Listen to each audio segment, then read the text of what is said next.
Jeshi la Israel IDF linasema kwamba silaha za makombora za Iran zingezidi kuongezeka mara 3 zaidi kama wasingechukua hatua ya kile walichokifanya, kwa maana kuwa makamanda wao, lakini pia na kushambulia maeneo muhimu ya kambi za kijeshi za Iran.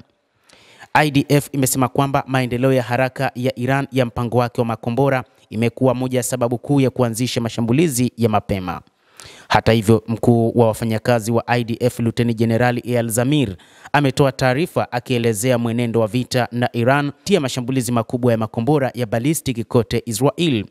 Zamir anasema kama jeshi la IDF lisingechukua hatua mapema, Iran ingetufanya vibaya na leo hii Israel ingekuwa magofu maeneo yote ya nchi. Wakati huu wote mnaona ni nini ambacho Iran imekifanya katika taifa letu la Kiyahudi, Zamir alisema. Anasema kwamba maendeleo ya haraka ya Iran ya mpango wake wa makombora imekuwa moja ya sababu kuu ya kuanzisha mashambulizi mapema. Tulipoanzisha kampeni hii, Iran ilikuwa na takribani makombora 2500 kutoka ardhini na ilikuwa ikizalisha kwa kasi kubwa. Hata hivyo, mchanganyiko wa vitisho kutoka kwa mpango wa nyuklia hadi mifumo ya juu ya moto hadi mifumo ya makombora imetulazimisha kuzindua makombora haya na kuishambulia Iran, Eyal Zamir alisema, akizungumza zaidi kwamba IDF haitasimama kimya na kuruhusu vitisho kutokea. Operesheni hiyo iliwezekana kutokana na muunganiko wa hali ya kiutendaji na kimkakati ambayo baadhi yake ilikuwa ya muda.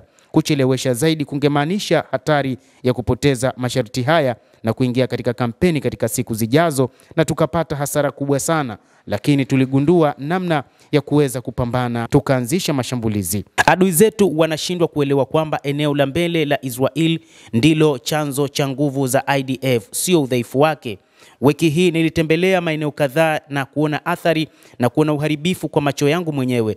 Moyo wangu unatoka katika familia za majeruhi na waliojeruhiwa.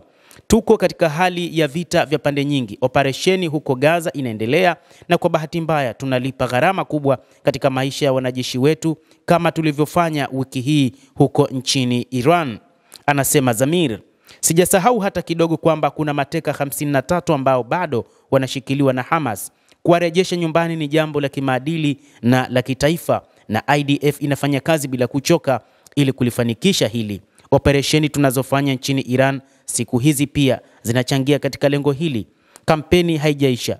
Ingawa tumepata mafanikio makubwa, siku ngumu bado ziko mbeleni. Ni lazima tuwe macho na umoja hadi misheni itakapokamilika. Nina imani kuwa kwa pamoja tutamaliza kampeni hii na Israel ikiwa imesimama imara na kuwa imeshinda, anasema Eyal Zamir, mkuu wa jeshi la Israel, akiwaeleza wananchi nini ambacho kinaendelea katika operesheni wanazoendelea nazo, akielezea operation ya Rising Lion ambayo inaendelea kufanywa na jeshi la IDF huko nchini Iran, lakini pia akielezea operation ya kupambana na Hamas katika ukanda wa Gaza na operesheni zingine zote ambazo amezielezea.